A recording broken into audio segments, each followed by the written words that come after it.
Olá, esse é o vídeo-filme do projeto FAPEMIG APQ 0070618, intitulado Caracterização Bioquímica e Molecular do Processo de Interação entre a cigarrinha das pastagens da espécie Marranaeva spectabilis e diferentes espécies forrageiras.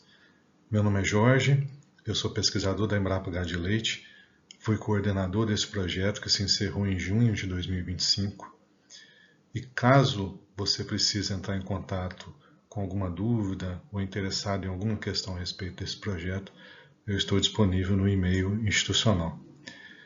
Eu gostaria de começar fazendo uma contextualização do projeto para entender o porquê a gente acha tão interessante estudar a interação entre a cigarrinha das pastagens e plantas forrageiras.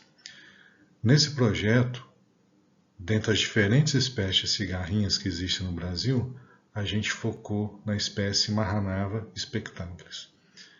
Marranaeva spectabilis e todas as outras espécies de cigarrinhas, elas passam durante o seu ciclo de vida por 3 diferentes fases: fase de ovo, fase de ninfa e a fase adulta.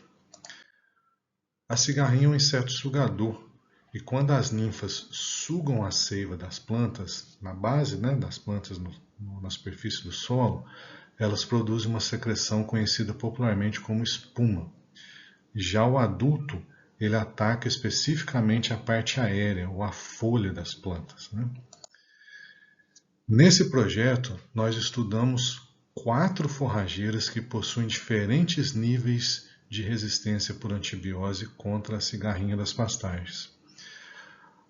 A cultivar marandu de Brachiaria brisanta, que é altamente resistente, a cultivar basilisque de Brachiaria decumbens, que é suscetível, e dentro de capim-elefante nós estudamos 2 cultivares, a cultivar pioneiro e a cultivar roxo de botucatu. Roxo de botucatu é altamente sensível à cigarrinha, enquanto pioneiro apresenta um certo nível de resistência estatisticamente superior a roxo de botucatu. Mesmo existindo todos esses diferentes níveis de resistência contra a cigarrinha, não se sabe quais são as bases bioquímicas ou moleculares que explicam essa resistência. Nessa contextualização, eu gostaria de chamar a atenção para mais 2 coisas. Primeiro, em algumas plantas, quando são atacadas por insetos, elas ativam uma via conhecida como via das lipoxigenases. Essa via das lipoxigenases leva a um aumento da concentração de ácido jasmônico, que leva a um aumento da produção de inibidores de protease, que uma vez dentro do intestino do inseto, podem levar o inseto à morte.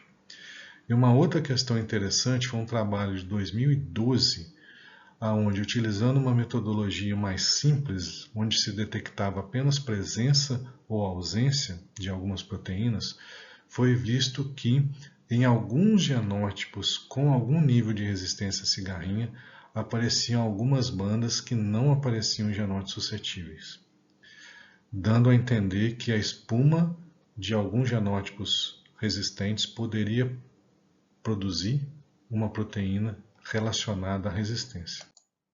Baseado nesse contexto, nós estipulamos a seguinte hipótese: diferentes espécies ou genótipos de forrageira que são contrastantes para a resistência a Marranaeva spectabilis, eles podem ativar em folhas atacadas pelos adultos a produção de lipoxigenases e inibidores de protease, e esses podem contribuir para a defesa contra o inseto. Da mesma forma, esses genótipos contrastantes podem apresentar diferentes proteínas na espuma que podem estar associadas ao mecanismo de antibiose. Então, dentre os objetivos desse projeto, nós temos 2 objetivos específicos.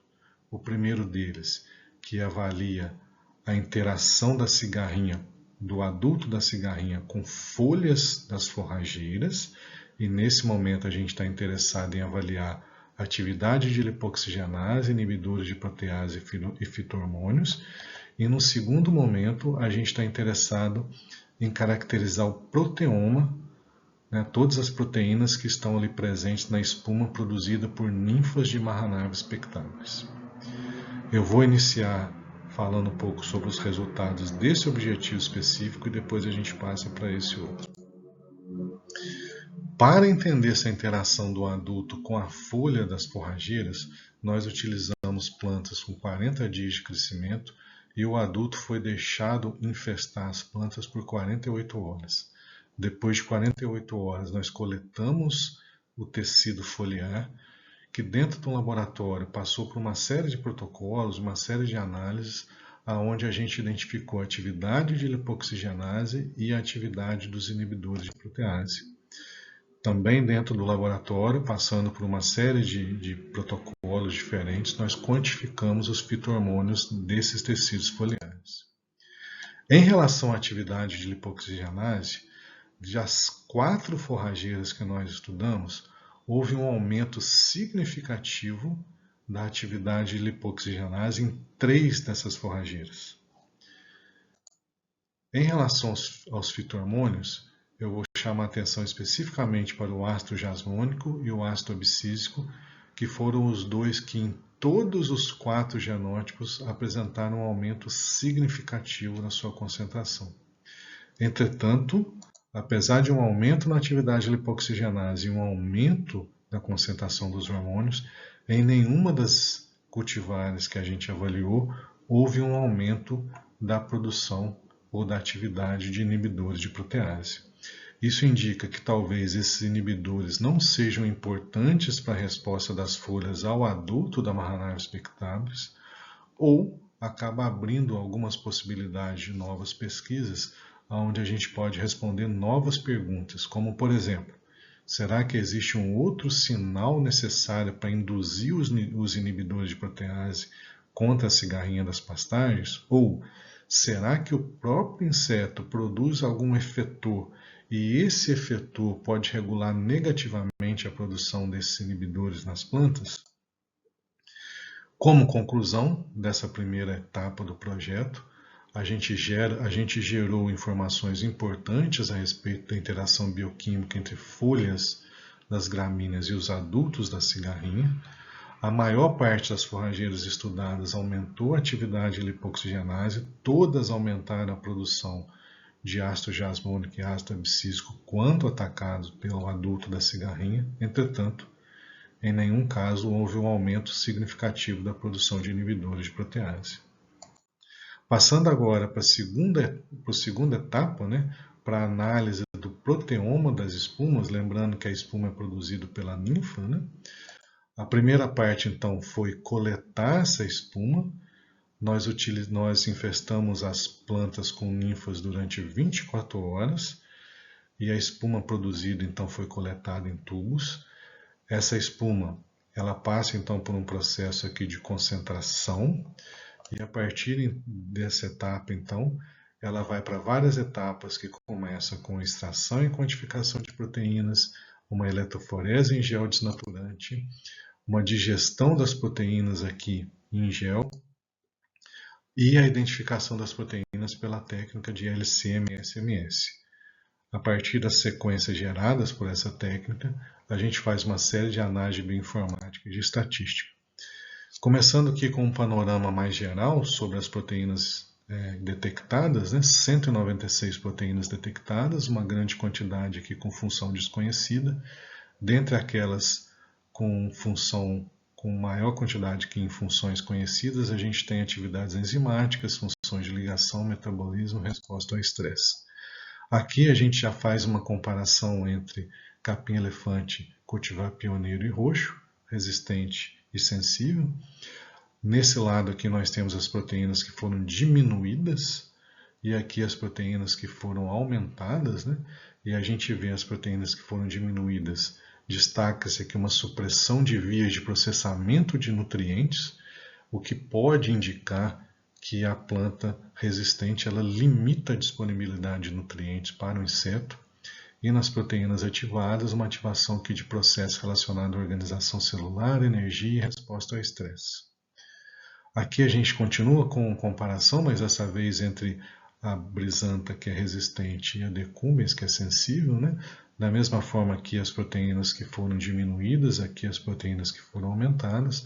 Nesse caso, a gente vê uma supressão de atividades hidrolíticas e do metabolismo de respostas imunes na espuma do genótipo resistente, e aqui um aumento da atividade energética e organização citoesquelética. Quando a gente faz uma análise de componentes principais, a gente vê claramente que a espuma que vem de cada um dos genótipos tem uma composição diferente. E aqui a gente faz uma análise das proteínas que são mais abundantes no genótipo sensível e aqui mais abundantes no genótipo resistente, nesse caso comparando a cultivar pioneiro e a cultivar roxo botucatu, ambas de capim-elefante. A gente está claramente interessado em quais são as proteínas mais presentes aqui na cultivar que é mais resistente, né? Todas essas proteínas elas podem indicar que estariam de alguma forma envolvidas na resistência, né? A gente destaca aqui essas 4 que estão mais abundantes. Aqui da mesma forma, só comparando então a Brachiaria brisantha e a Brachiaria decumbens, aqui também a gente tem as proteínas mais abundantes no genótipo sensível e aqui as mais interessantes, né, que a gente está mais interessado, que seriam as mais abundantes no genótipo resistente e que novamente são aquelas que podem explicar o porquê um material é mais resistente que o outro. Então, como conclusão dessa etapa, né, a gente vê claramente que o perfil das proteínas e a sua abundância elas são alteradas entre os genótipos. Quando a gente foca aqui nas forrageiras resistentes, a gente percebe que elas induzem a redução de proteínas associadas à adesão e estabilidade da espuma e possuem uma supressão de vias metabólicas no inseto, que pode limitar a disponibilidade de nutrientes para o inseto. Nesse genótipo resistente também há um aumento de proteínas relacionadas à organização citoesquelética e processos energéticos. E um fato muito interessante que é essa plasticidade proteômica da espuma, que pode atuar como indicador dessa interação, uma vez que ela é diferente dependendo de qual é o hospedeiro que está sendo atacado pela ninfa. Como considerações gerais do projeto como um todo, né? A gente